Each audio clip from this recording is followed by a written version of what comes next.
Well, welcome. My name is Pete Behrens and founder of the Agile Leadership Journey. And today we've got a webinar focused on perspective guides. And so I want to just thank you for joining us today. And if you're watching this on a recording, thank you for spending some time with us and learning a little bit more about what does it mean to be an ALJ guide and what is Agile Leadership Journey in general. Some of you probably quite familiar with who we are, maybe some of you not so much.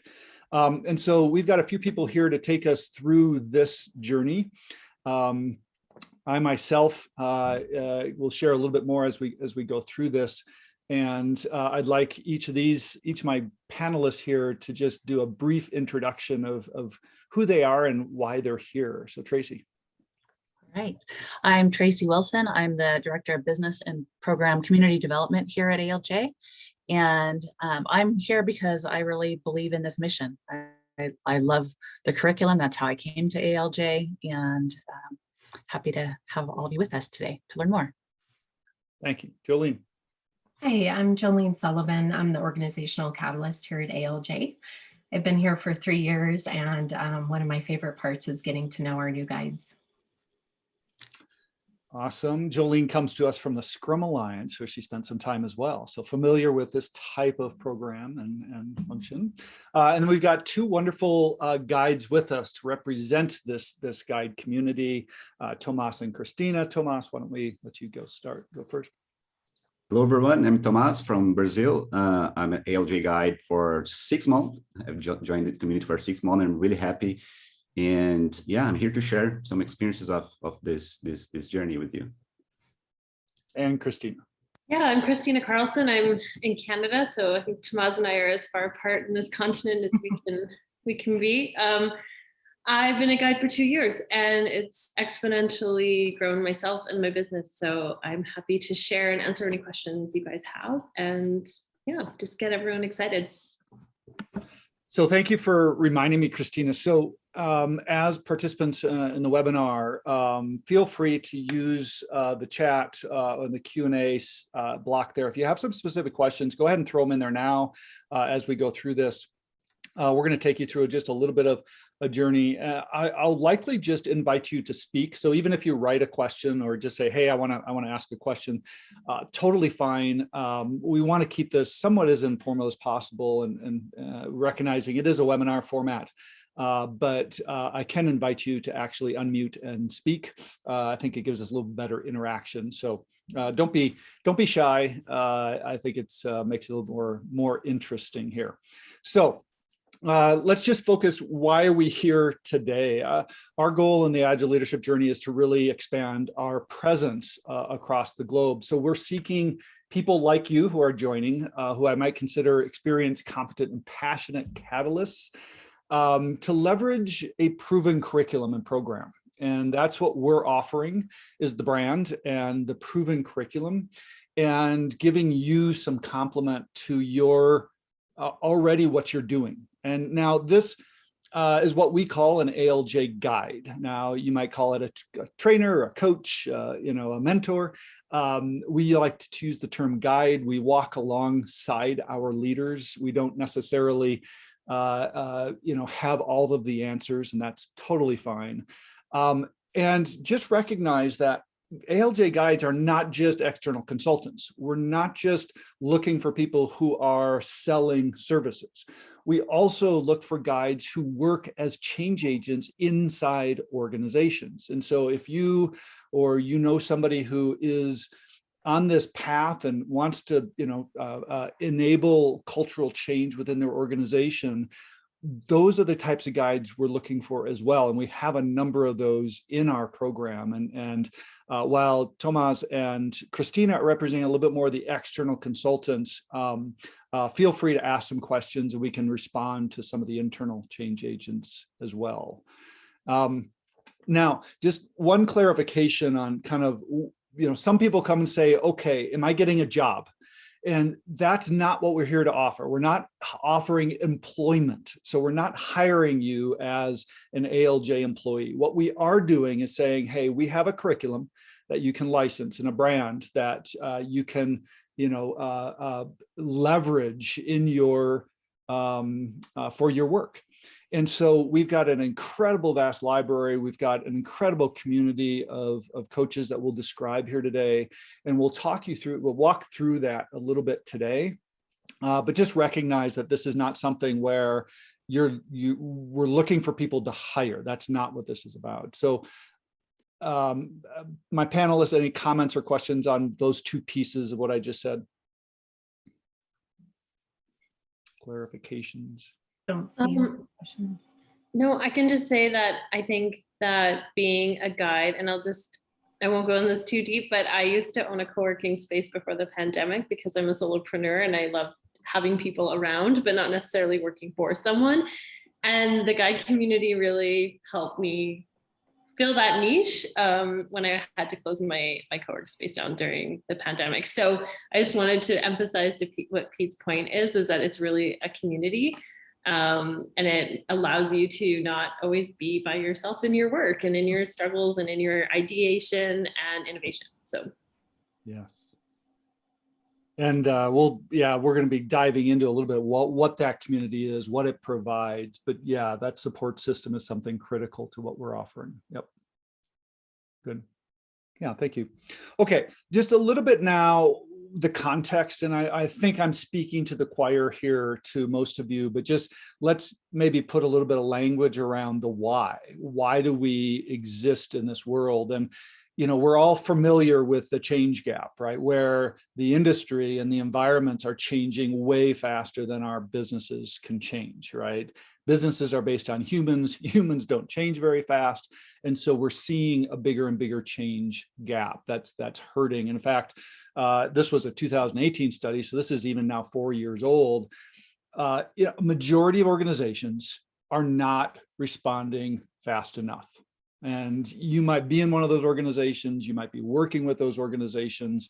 This is why agility exists. This is why the Agile Leadership Journey exists. And we'll talk a little bit more about how the Agile Leadership Journey is uniquely addressing this piece.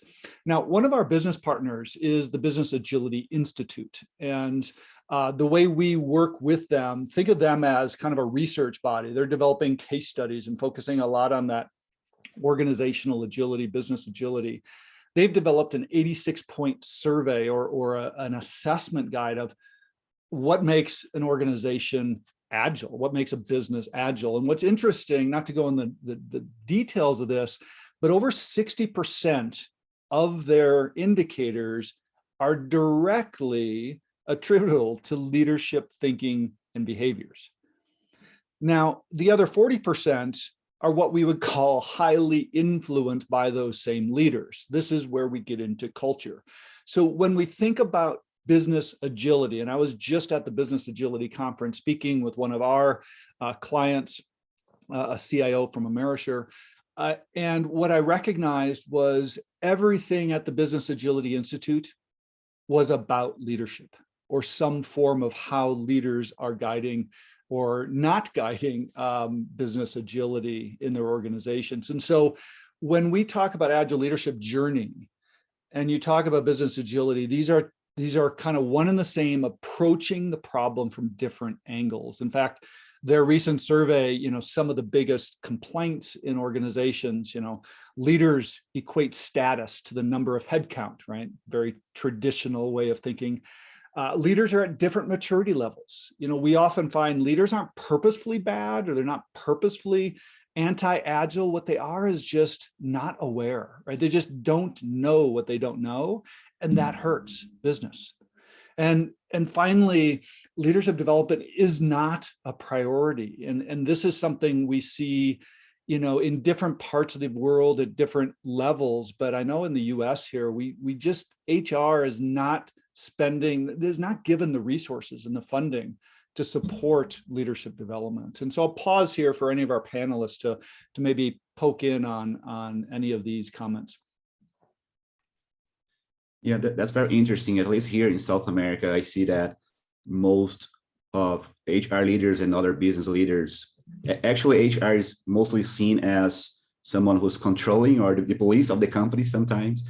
But I see a movement of some very few more modern tech companies trying to invest or trying to learn some more different ways of working and investing a little bit more on their leadership and culture.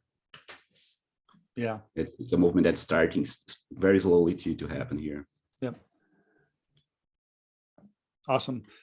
And so let's talk a little bit now about, okay, how does Agile Leadership Journey address this particular area? What are we doing that might be different or complementary? Because I'm looking at a number of the people here that have joined the webinar, and I'm noticing, okay, we've got some Agile coaches out there. We've got some, possibly some people who are have that leadership experience out there or have been an internal leader. What is it we can do to kind of help address this? Because we don't look at what we do as competitive, we look at it as complementary.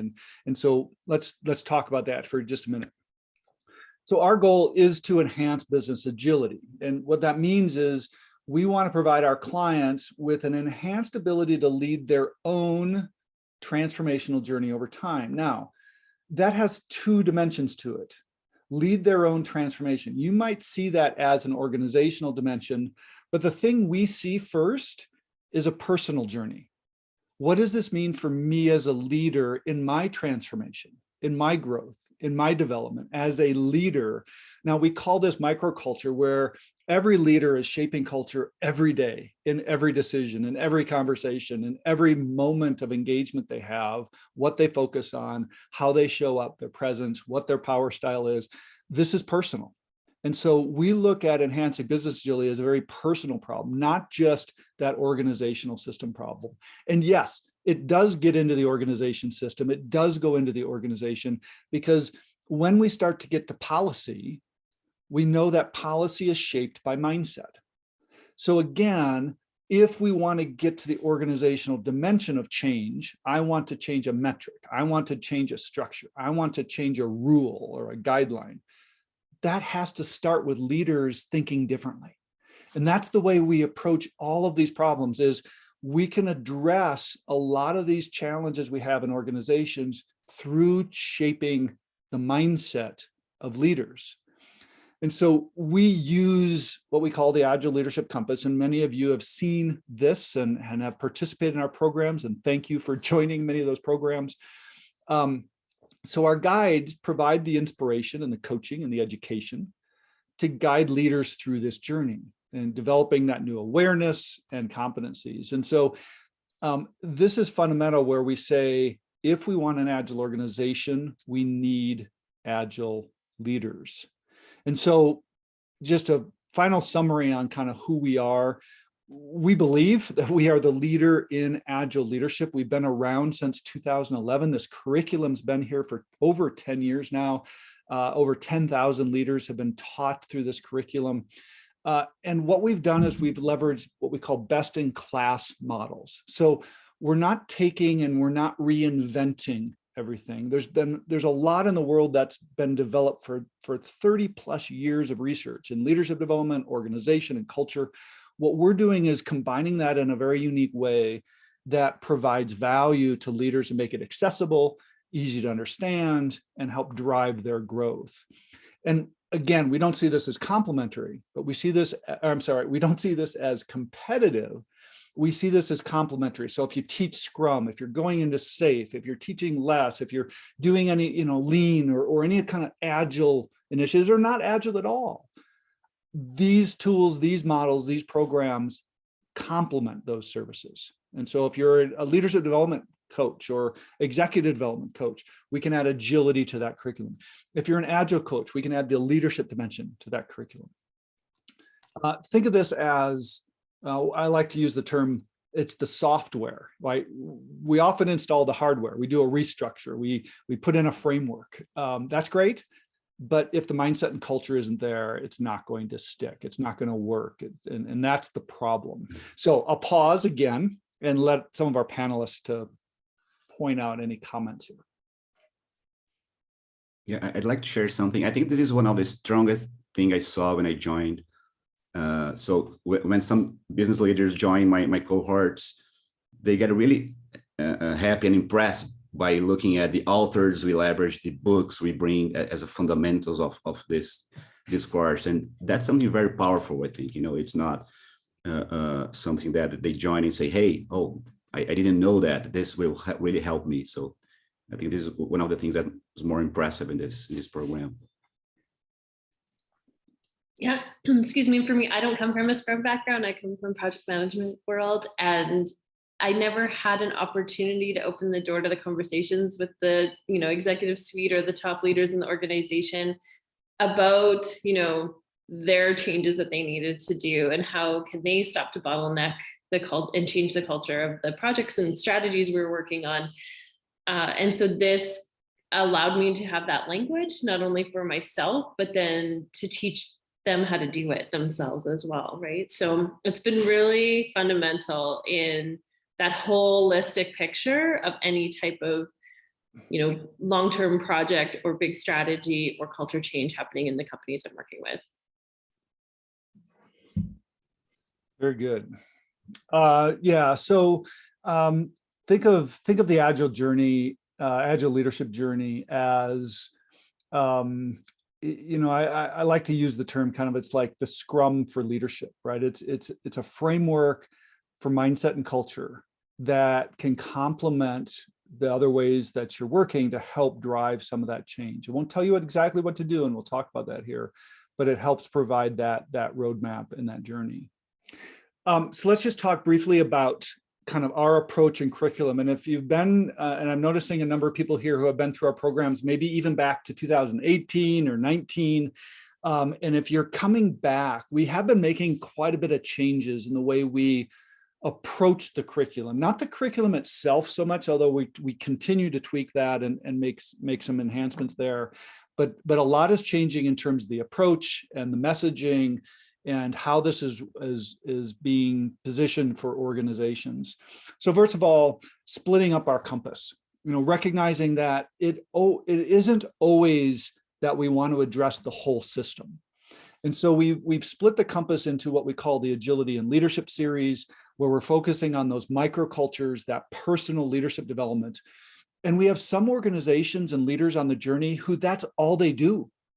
That's their entire focus. They're not focusing on the organizational system and the culture in the macro sense. They're just focusing on those personal leadership thinking and behaviors and engagement scenarios. And then we separate out the organizational series, which gets into the organizational culture. We get into, how do we think about the organizational structures and policies and measures that drive and drive those levers. And then how do we think about change when it comes to, groups of people trying to make a change together in an aligned way. So what's interesting as guides, some of our guides only teach half of the curriculum, and that's fine. That's all they're competent in. That's all they want to focus on. And that's a totally acceptable way to join our community. Now, what we've done a lot of work with is break out and start to really dissect our programs into smaller chunks. So I'm noticing a few people that have, I remember, I think Julia, you've been here and you were here probably four years ago. And I remember we probably ran at that point a 1 year long, what we called practice program. And what we've learned over time is that while that is a really immersive experience for somebody to go through a full year program, going through the practices of all these things, we also realized that's a big challenge to take on, right? It's like eating that elephant, that metaphor, a really bad metaphor. So what are we doing? We've been breaking that down. So, in 2019-20, we started to break that down into, okay, let's do this in 6-month segments. And actually now in 21-22, we've been breaking this down now into even smaller chunks, 3-month segments.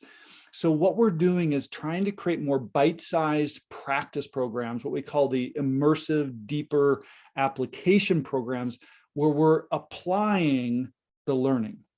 And this is where we're continuing to enhance and develop our programs for guides that can then go into an organization and say, okay, yeah, a 2-day class, that's great to inspire. That's great to create awareness.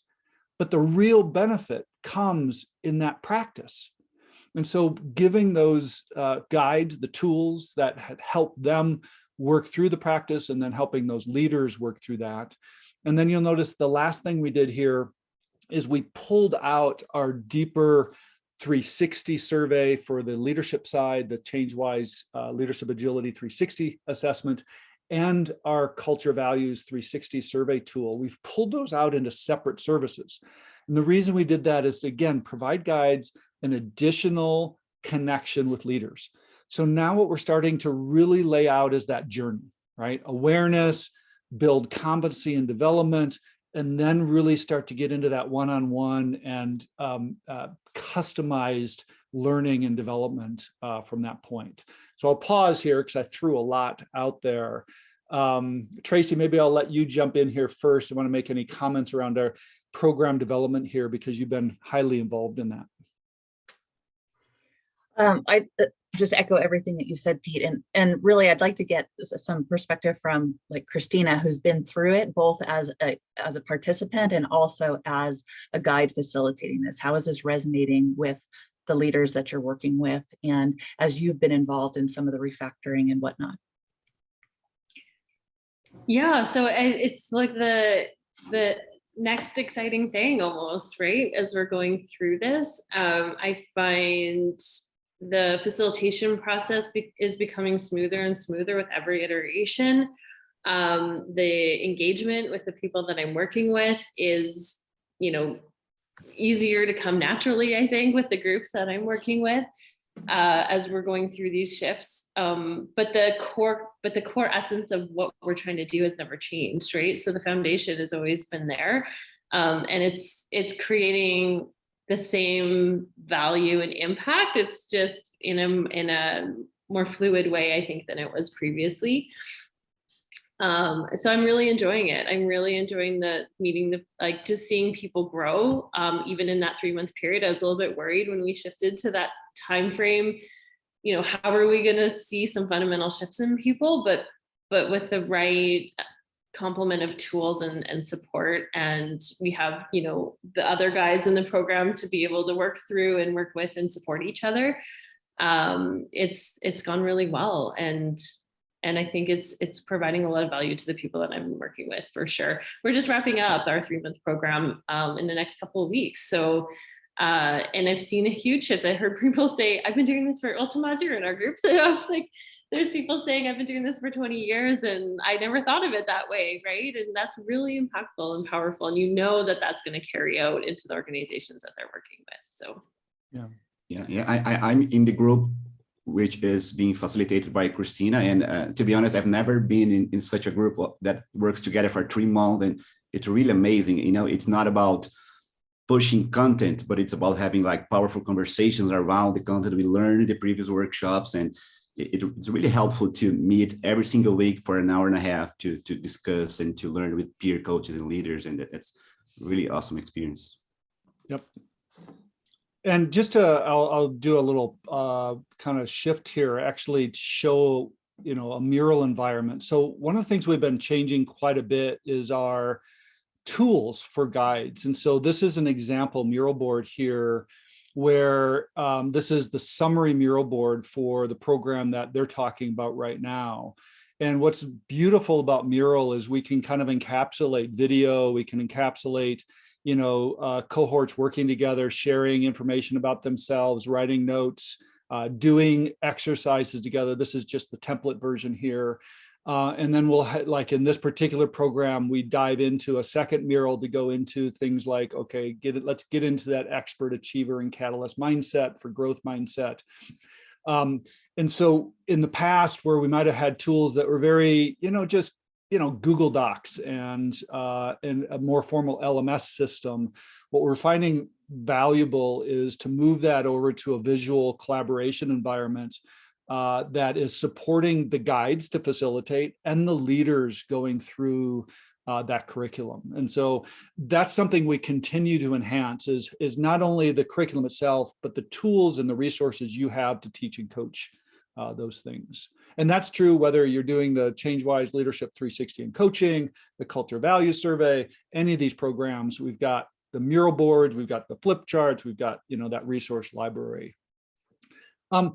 many of you have seen kind of the curriculum. This is based on the leadership agility framework with Bill Joyner and Stephen Josephs. Again, it's got about 30 years of research behind it. We continue to engage Bill Joyner. He often comes to our programs. He comes and teaches and does master classes. He's done that the last couple of years for our guides.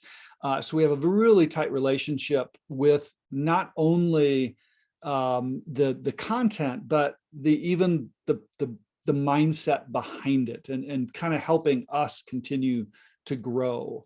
And so this is something we continue to find incredibly valuable and continue to hone in that.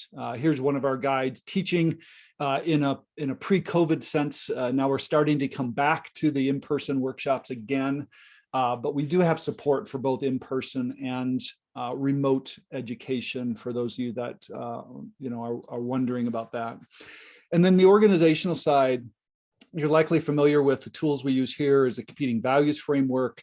Again, something that's been studied for about 30 years.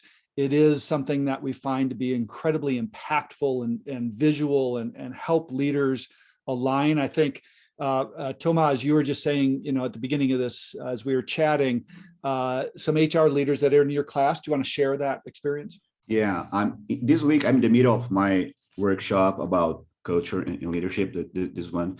And one of the HR directors was there. And after the second session, he came to me and said, hey, now it's more clear to me why our leaders have never aligned around our culture, because we didn't have any language to do that. We didn't have any tools or any kind of method to do that. And now they're going to leverage this into their workspace. Yeah. Okay.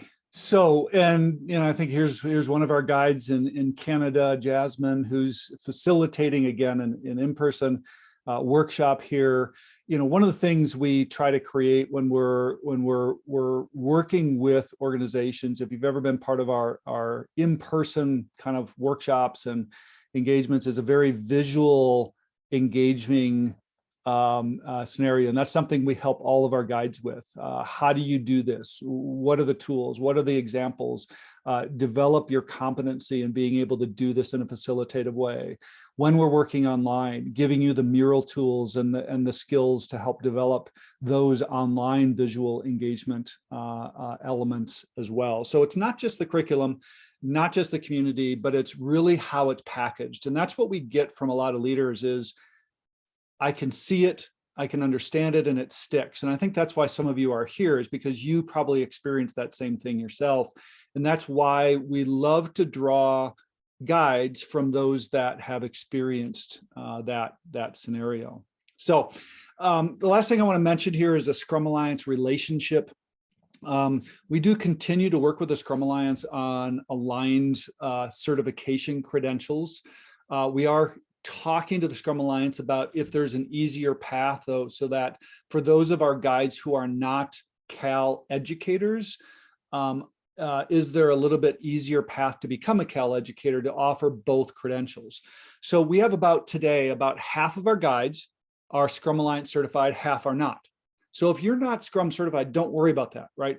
Many offer this, and Thomaz, I think you're one of them. I think both of you here are not Cal educators, yet are still delivering in a very competent way, in a very demand-oriented way that the Cal, some clients really like that and want that, some don't care. And so we have kind of that relationship that it aligns, but it's not required. So don't let this scare you. In fact, this might be a path we're looking at to help you if Cal Educator is something that you're interested in. And Jolene or Tracey, I don't know if there's a comment you want to make on that I misspoke or clarification. No, I think just the big thing here is know your audience, and if this is relevant to you, if being a Cal educator is relevant for you. And Thomaz and Christina, maybe you can speak a little bit to how, if this even comes up with the clients that you're working with. Yeah, I think you're right. It depends on the audience. So for example, the cohort I'm working on this week, they don't care. They're directors, managers, tech leads. They don't care about Scrum Alliance. But there's another group which I'm going to work with that they care. So, and by the way, yesterday Scrum Alliance approved my co-educator, so I can use that as well. Congrats. Yeah. So yeah, depends on the audience. Yeah.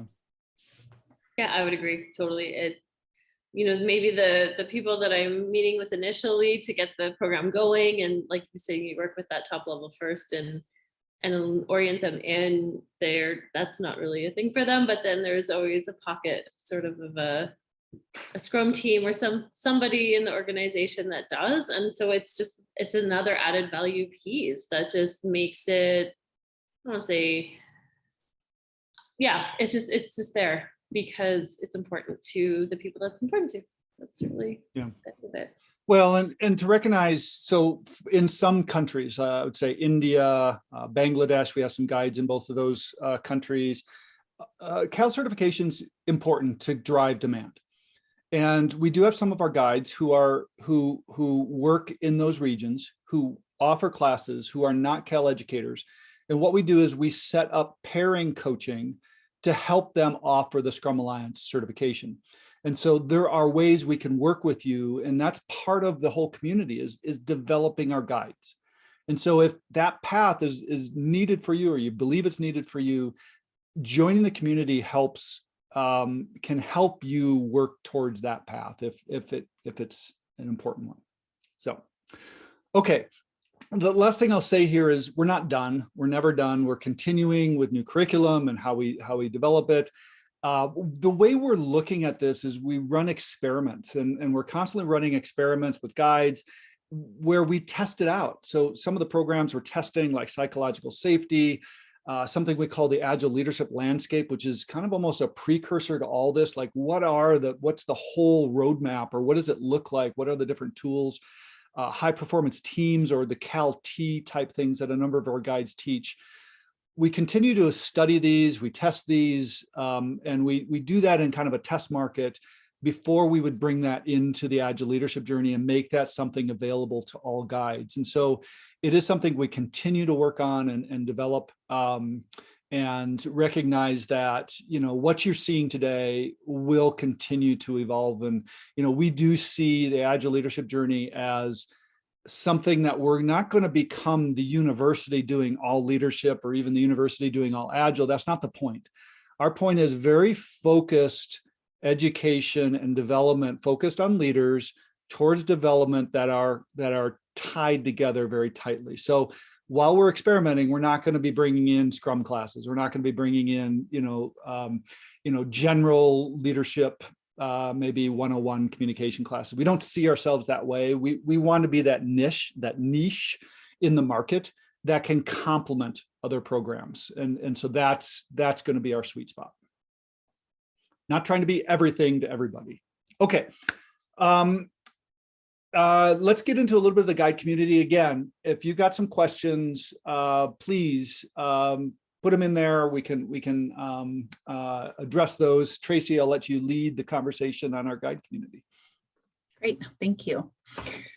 So when we think about our guide community and where this came from, as Pete said, he developed this curriculum and it's evolved over the years, but really, how do you reach more leaders? And so the guide community itself was born from this desire to really catalyze more leaders. And so where are we today? Today we have almost 50, I think 47, Jolene, 47 guides in 15 countries around the country and around the world. And these guides are aligning their practice, they collaborate and deliver our curriculum and the programs that Pete just outlined worldwide. So each of the guides are licensed either individually, as the way Thomaz and Christina are, or under a corporate license to teach and use the Agile Leadership Journey curriculum and facilitate our programs. And Pete, if you can advance us one slide. That'd be great. Yeah, just one comment here. Because we're only 50, it allows us to really have an intimate, right? You're kind of an early adopter. You join a very intimate group. We do tightly collaborate, co-create, work together, share, things like that. Obviously, as we grow, that will continue to change, and we'll try to create sub-markets and things like that to help keep that tight community feel. But this is something what we're really striving to create a collaborative community, and something where you're proud not only to be something you want to teach and coach, but you actually value the community engagement. And I'll let Tracey kind of talk on that in a minute. Thank you. So who are the guides who make up the ALJ community? It's a mix, really. It's a really diverse group. So we have guides who are independent leadership trainers who teach our curriculum in public and private workshops. Some of our guides are professional leadership coaches who are bringing the curriculum and the coaching to executive leaders, mid-level managers, leadership teams, and organizations. Some of our trainers and coaches have been doing leadership work for a long time, and they're looking to provide another service, expand their service offerings for their existing clients or to new clients. And they appreciate having this vetted curriculum to do that. Other guides are employees of companies who serve as internal leadership trainers and coaches within their own organization. So they're doing in-house training and development for their company's own leaders. And then we have other guides in the community who aren't teaching, they aren't necessarily coaching, they are here for a little bit of what Pete just shared. It's the community, it's the connection. They are leaders in for-profit or nonprofit organizations, and they're leveraging the Agile Leadership Journey, sort of the tools and techniques and community in their day-to-day work. We do have a question, and so I'm going to let's see, Julie, I've allowed you to go ahead and talk if you want to share your question with us. Yeah, so I've been a coach and a trainer for quite a while, and I found some materials, some other aspects which I found fitted well into what I've learned in the Cal classes. So I kind of came up with my own training material. And so if I became a guide, do I have to stick to the material and the curriculum strictly, or am I allowed to enhance the training and add some own material? That's a Great question. Great question. Tracey, do you want to address that, or do you want me to? Go for it. Go for it. Okay.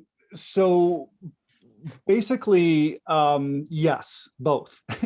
and so what do I mean by that? What I mean by that is what we ask of you is when you're teaching the Agile Leadership Journey pieces, you're licensing our material.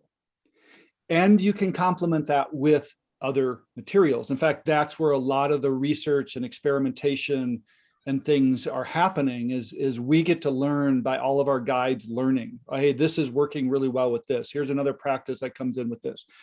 What we do is we try to separate what we call core curriculum from external curriculum, meaning we have some things that if you're going to teach agility and leadership or brand agility and leadership in a certain way, you've got to teach the leadership agility model. So that's core. You've got to teach the concept of complexity and how that fits. So there's a few core things that you will teach. Now, when it comes to some of the practices, we allow variability there. While we expect you to be teaching the Catalyst conversation, you can complement that with other things and things like that. So we have a core curriculum that we expect that gives the consistency that we're looking for and that clients look for. So think about this. The CAL program, like at the Scrum Alliance, I helped create that. And we had to make a compromise when we created that program. Number one, we had to say, we don't have a defined framework for Agile leadership. There is no framework. There's lots of frameworks.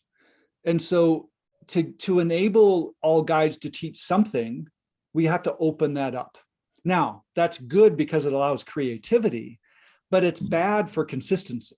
So one of the challenges the Scrum Alliance has is if I take Michael Sahoda's, or if I take Peter Green, or if I take, somebody else, that I don't know what I'm going to get. They're all different models. And so what Agile Leadership Journey is doing is saying, okay, if you buy an Agile Leadership Journey program, you know you're going to get a certain experience, a certain set of models that are going to be consistent. And that allows guides across the globe to work together to share clients because we know we can teach the same materials.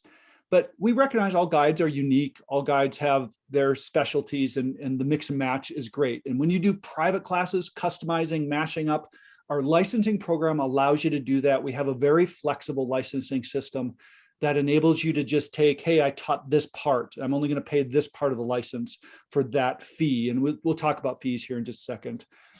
So Julie, I'll let you unmute if there's a follow-up here, or what did we answer your question?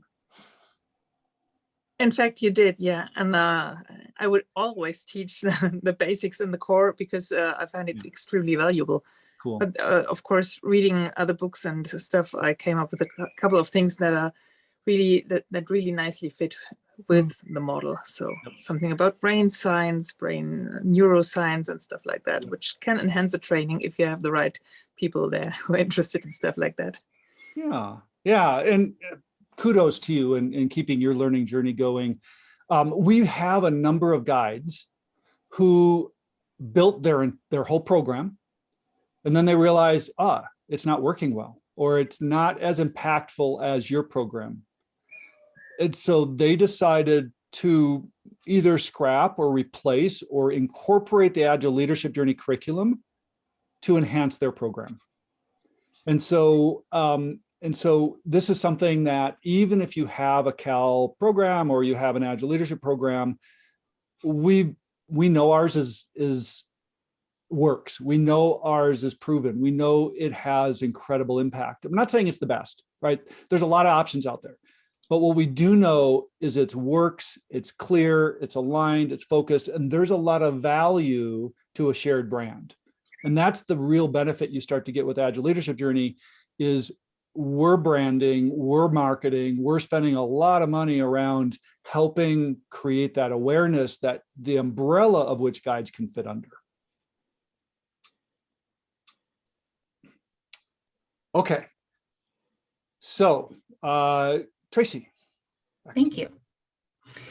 So what are some of the other benefits of the ALJ guide community in addition to, so clearly this is a licensing arrangement between the guides and ALJ, but there's other things that we're seeking to offer to the community. And so I want to just spend a little bit of time highlighting some of these.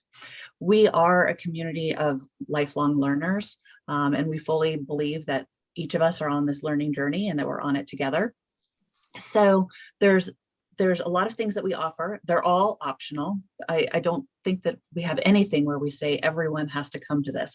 That's not been in my experience ever, but these are optional for those who want and where it fits into schedules and whatnot. So we offer master classes. They're held monthly on a range of topics, which could be deep dives into the curriculum, facilitation techniques. Sometimes we dive into marketing related things to help guides grow their business. Sometimes it's personal leadership development. Similarly, we're always reading a book in the community. So we do book reviews that are about every 6 weeks or so. Again, some of these relate to the curriculum. Some of them are new ways of thinking about leadership. Sometimes it's related to personal growth and development. We also do monthly informal guide chats. These are some of my personal favorites because you just never know what's going to come out of them, who's going to show up and what comes out of them. But you can learn about what's going on in the community. Guides share their experiences, some of the challenges they're experiencing, and how to support each other. And then there's things that guides benefit from related to where ALJ invests resources. And some of that relates to centralized marketing, collateral that's leveraged. We are doing things like sponsorship at conferences. The upcoming Global Scrum Gathering in Denver is one of these. And so this enables guides to have some visibility and exposure, allows people to share their stories and connect with others in a larger community. Also, there's opportunities for guides to get exposure by sharing their stories, transformation stories of their leaders through our blogs, through our Relearning Leadership podcast. So there's lots of opportunities should these be things that individual guides are interested in. A couple things around communication. We do send out a monthly guide newsletter to keep people in sync and say, here's what's going on in the community. Here's resources that are available. We do have a Slack community where guides can communicate with each other. We can communicate with the guides. What else? Collaboration and ongoing new program development. I'm going to pick on Christina here in a minute because she's helping with women in leadership, an Agile Leadership program that we're working on. But there's always opportunities for working on programs, co-training, getting involved in the public programs we offer. And ALJ provides some operational support for the guides. So that was a whole bunch of information. I want to get a little bit of feedback from Thomaz and from Christina on how their experience of these things are and what are some key benefits that they enjoy. Yeah, so I've joined many other communities and Slack channels, but this one is special because it's never boring. There's always something new. The community is always, how can I say, it's always ahead of me, and that's why I like it. So when I finish a book and I finish understanding some concepts, then there comes you guys and, hey, let's do another book review. And so it's really interesting to engage with that.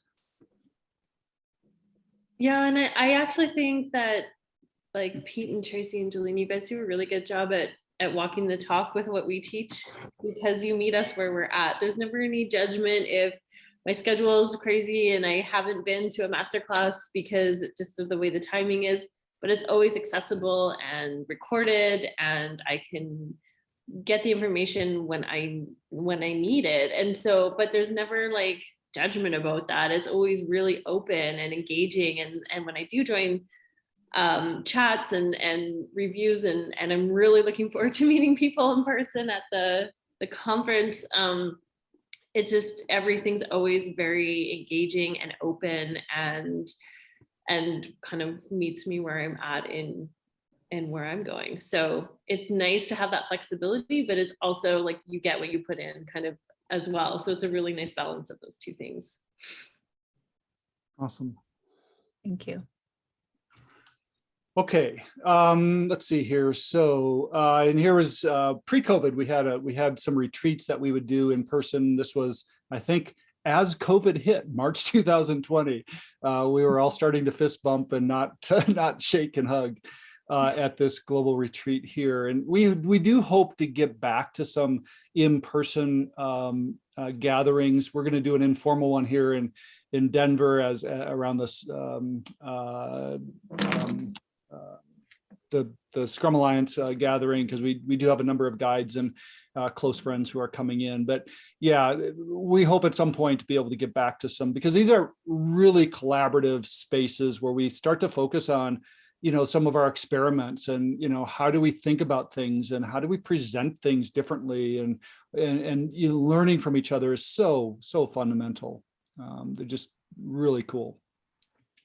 Okay, so the last piece here is around the pathway to become a guide. What are some of the logistics here in becoming a guide? And again, throw out some questions if you have some specific questions as we go. And Jolene, I'll give you the stage here. Yes, thanks, Pete. So I've connected with many of you along your journey of asking questions about our community and our process.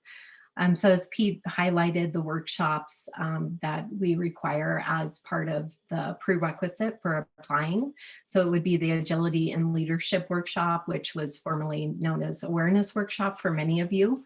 And then if you have a desire to train on the agility and organization side of the compass, then also that would be a requirement as well, but it's not necessary if you're not looking to engage in that portion of the curriculum. And then submitting an application, and then we review that, and then an interview with myself and Tracey, just basically asking you to do a deep dive into your background, your education, how you got to the place you are. And storytelling is so important to our community, so we'd love to hear your individual story as well. And then if you're approved to proceed, candidates are invited to join our community and all of the ways that Tracey highlighted, and also to enter into a license agreement and move forward with training on the curriculum. and the acceptance criteria. So the biggest piece of this that we've really been focusing on is the leadership acumen.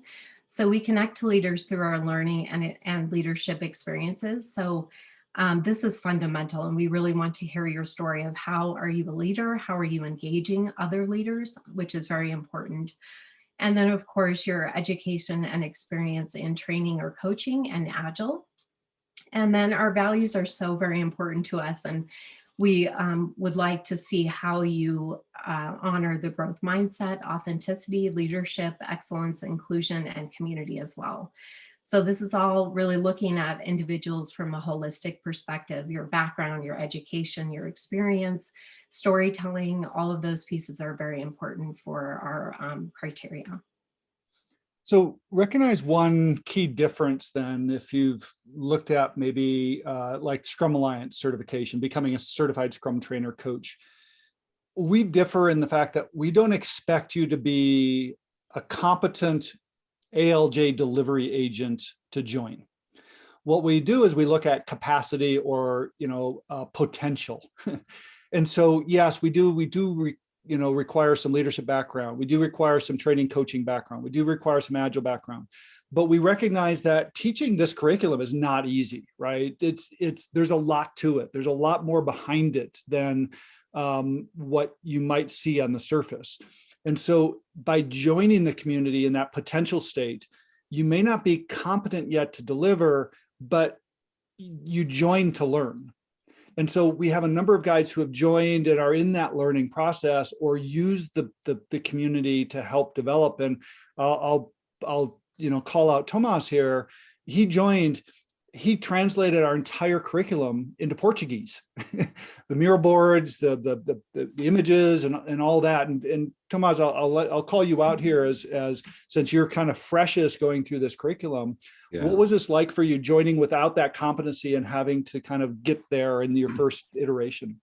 Yeah, that's interesting. First, translating the whole content into my language was my biggest learning, because I had to go through every single sentence and I had to understand it, and I had to think, how am I going to explain that, and how am I going to connect this to my previous experiences? So that was really amazing, And the other thing is, I want to share it. I've never been a leadership teacher or mentor or anything like that. So what I did when I joined the community, I actually learned. I did the workshops with other guides, and I learned the content, and I had to connect everything to my previous failures and successes. And now I can tell you that I'm learning on the journey. I'm not a great facilitator yet, but I did 2 cohorts, and things are improving at every cohort. So yeah, it's actually a journey. Yeah. Christina, any comments here? No, I think that everyone's covered it. I mean, it's just been so nice to bring my own facilitation and my own personality to the core curriculum. And I think that, just learning from other people and just seeing the work that Thomaz is putting in and the value and kind of taking it to that extra step is really great. I'm going through my own rebranding right now. So I have a creative background. I'm really excited to bring some more performance thinking and ensemble and art, kind of artist perspective to kind of supplement the curriculum. And then working with Tracey with the Women in Agile Leadership program as well has really been a great space to experiment and research and try to look at those it's like you said, those supplemental pieces that we can add to that existing curriculum to make it of even more value for the people that are interested in taking it. So I'm working with us. Awesome. And now, Christina, you got to go prepare for a class. So thank you for joining us today. And yes, thank you so much. Let's see. Question, Pete. Yeah. Do you want to go ahead and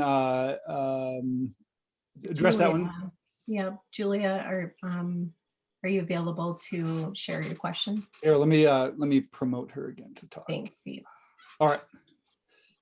All right, sorry, it's me again. I was wondering whether there's a possibility to connect with other more experienced trainers and coaches. So if I get the material, I'm not sure I'm 100% confident to teach it on my own at once. So is there a chance to become a co-trainer or a facilitator or a how was it called, cohort facilitator in one of the trainings with any of you? Do you offer that? Yeah, There's so definitely go ahead, opportunities to go ahead, co-train. Jolene. Oh, thanks, Pete. Yes, there's definitely opportunities to co-train.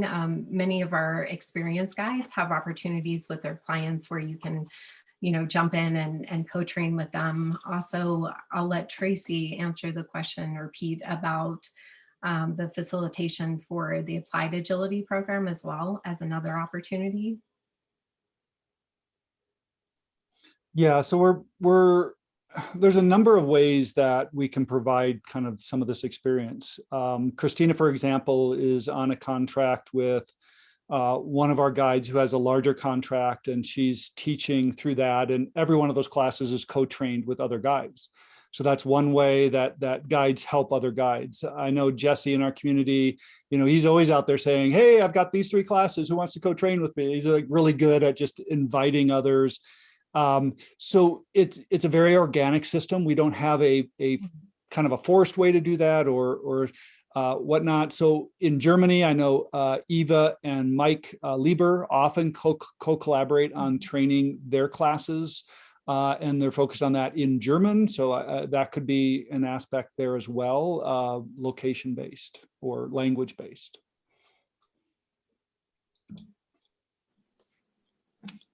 Okay, and then finally, some of the fees to become a guide. I know we're running kind of out of time here, so we try to make this economical for guides. We're still growing our brand. We do have kind of 2 ways to think about this. One is to join the community, and that's the annual license fee. And all of this is what we call IHDI aligned, meaning if you're in a country with a different economic profile, you pay the reduced prices. And you can go on our website about IHDI pricing and you can see exactly which countries which, but it basically is GDP related. And so the yearly rate is shown at the top here. And then when you teach and coach on the curriculum, again, that's a per use license fee that you pay to use the curriculum itself. So we have the base rate and the per use rate that you would pay on this. And again, these are meant to be, if you join the community and you do one thing with it, you're going to pay for it. Like if you do one client engagement, you're done, right? It's covered itself in terms of costs. And this is why we have a lot of guides who join our community who aren't incredibly active, but find the value, even if they're not delivering in a quarter or a year or things like that. And certainly those guides who are doing this quarterly and monthly, they're gaining a lot of additional revenue or a lot of additional value in their organizations based on these. Now, these are also the independent fees. We also have corporate licensing, and that's something, if you are looking at a corporate license, we can talk to you about. Those are something that we talk and customize with, depending on the size and the distribution of guides and things like that. There's a lot of variables with that corporate fee. So I believe that was our last. Did I make any points here, Jolene, Tracey, that you wanted to? You're good. Okay. Only that we, also offer installments on these fees. We understand that it can be a lot in the beginning, so that's an opportunity as well. Thanks, Jolene. Any other questions? Any other, let's see here, Martin. Martin, let me just give you a stage here for just a second, let you talk. You want to share, Martin, your question? Sure. Can you hear me? Yep. All right. Good morning. Good afternoon. Well, good morning to most. This is great. I've been following the Agile Leadership Journey information that you guys provide for a long, long time. And thank you. And I definitely appreciate the opportunity to learn more about becoming a guide. I was just wondering, what is the cost for the initial training? The 3 or 4 tier class training that you offer, that's a requirement. what are the fees for that or the costs for that? Yeah, that's a good question. And basically, what I'll do here is bring over for just a second just our website. Okay. And so recognize that when you are joining one of the awareness, what we call the introductory workshops, those are all going to be a little bit unique and guide priced. And so sometimes you see combinations, sometimes you see just one. I'll just pick one that I have got coming up here, which is a remote agility and leadership, or CAL-E. So here's my pricing, but all of those workshops are going to be priced individually by the guides. We don't fix pricing. We do have recommendations, and we want to be relatively aligned. And obviously with different regions, there's going to be different prices.